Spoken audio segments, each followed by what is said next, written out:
counting to 20 to switch players. There is a kind of fear that takes root in your heart after you experience it firsthand. A sensation that cannot be erased, no matter what. If I could choose again, I would rather never have visited that place. If not for necessity, I dislike taking two children out by myself, as it is quite the undertaking.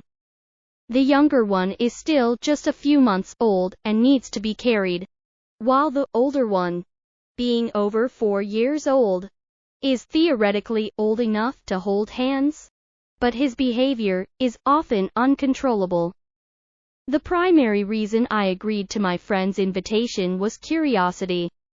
I was genuinely surprised that she found a 3-bedroom rental for less than half the market price.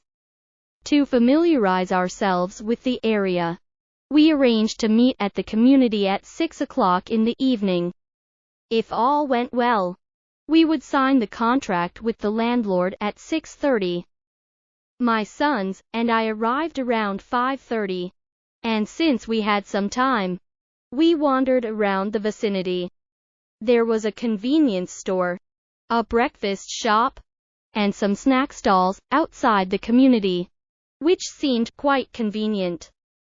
After explaining our purpose to the security guard at the entrance, he opened the door and let us in. I'm about to get off work, so after watching you, I'll head back, the guard said. I smiled and agreed, thinking I would inquire about the community later when the night guard arrived. With my younger son on my back and my older son holding my hand, we strolled around the courtyard. A cold front was passing through, and the weather was quite poor.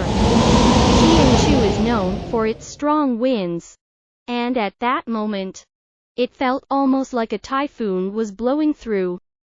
I checked my watch and wondered why it was so dark already at just 5:40. There was a small garbage truck parked at the back of the community, and a foul smell lingered in the air. I pulled my older son to leave, but he pointed towards the area next to the garbage truck and said, "Wow, there's a slide."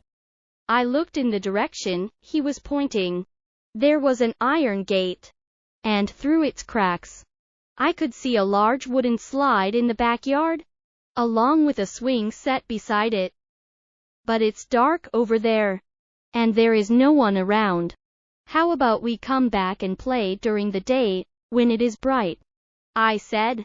There are people, lots of people. I don't care. I want to play now. In order to stay and play, he would often babble nonsensical lie for excuses, something I had grown accustomed to, so I didn't pay it much mind. Okay. Then, shall we ask the guard to turn on the lights? I said. I don't want to. I want to play first. Aren't you scared since it's so dark? I'm not scared. I will line up. He would often try to apply the rules he learned in kindergarten to everyday life. Although the timing was off, I did not correct him intentionally. All right. Just be careful, and do not run around, I said. After he nodded, he pushed open the iron gate and ran towards the slide.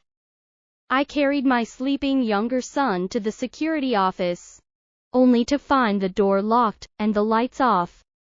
I pressed against the window to look inside, confirming that there was no one present.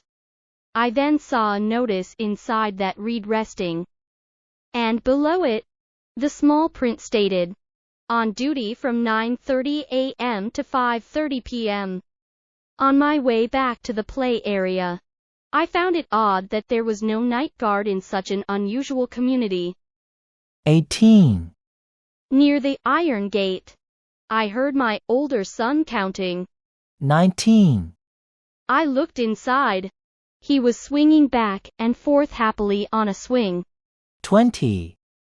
Yay! It's a switch.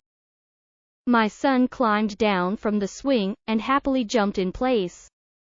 Then, a strong gust of wind blew, causing the once still swing to sway back and forth. Soon, the wind stopped.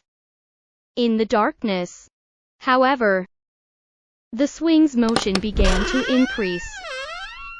Higher and higher.